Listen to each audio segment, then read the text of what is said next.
വിദേശ പഠനത്തിന് പോകുന്നവരാണോ നിങ്ങൾ? നിങ്ങളുടെ പക്കൽ സ്റ്റുഡന്റ് ID കാർഡ് ഉണ്ടോ? എങ്കിൽ ഈ ആനുകൂല്യങ്ങൾ നിങ്ങൾക്ക് ലഭിക്കും.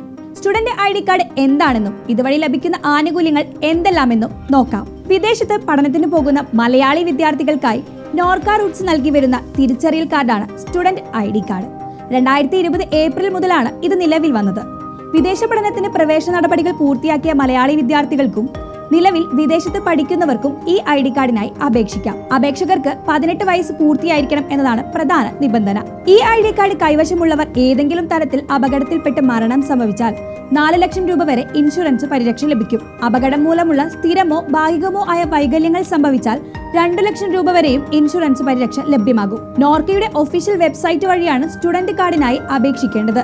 ഇനി ID കാർഡിന് അപേക്ഷിക്കാനായി വേണ്ട രേഖകൾ എന്തെല്ലാമെന്ന് നോക്കാം. പാസ്പോർട്ടിന്റെ ഫോട്ടോ പതിച്ച പേജ്, അഡ്രസ് പേജ് എന്നിവയുടെ പകർപ്പുകൾ, വിദേശ പഠനം നടത്തുന്നത് തെളിയിക്കുന്ന രേഖകളുടെ പകർപ്പുകൾ, പഠനത്തിന് പോകുന്നവർ അഡ്മിഷൻ നടപടികൾ പൂർത്തിയാക്കിയ രേഖകൾ എന്നിവയുടെ കോപ്പികൾ സമർപ്പിക്കണം. അപേക്ഷകന്റെ ഫോട്ടോയും ഒപ്പും. 372 രൂപയാണ് രജിസ്ട്രേഷൻ ഫീസ്. ഇത് ഓൺലൈനായും അടയ്ക്കാവുന്നതാണ്. സാധുവായ വിസ ഉണ്ടെങ്കിൽ കാലാവധി തീരുന്ന തീയതിക്ക് 3 മാസം മുമ്പ് ID കാർഡ് പുതുക്കലിനായി അപേക്ഷിക്കാവുന്നതാണ്. ഇതിനായി നിർദ്ദിഷ്ട രേഖകളുടെ പകർപ്പുകളും അപേക്ഷാ ഫീസും ഓൺലൈനായി സമർപ്പിച്ചാൽ മതിയാകും.